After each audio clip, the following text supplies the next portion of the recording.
Mayonez. Yurak uchun eng foydali mahsulot bu lavlagi.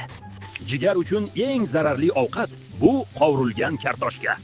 Jigar uchun eng foydali mahsulot bu karamli salat. Men sosiskaman va juda mazaliman.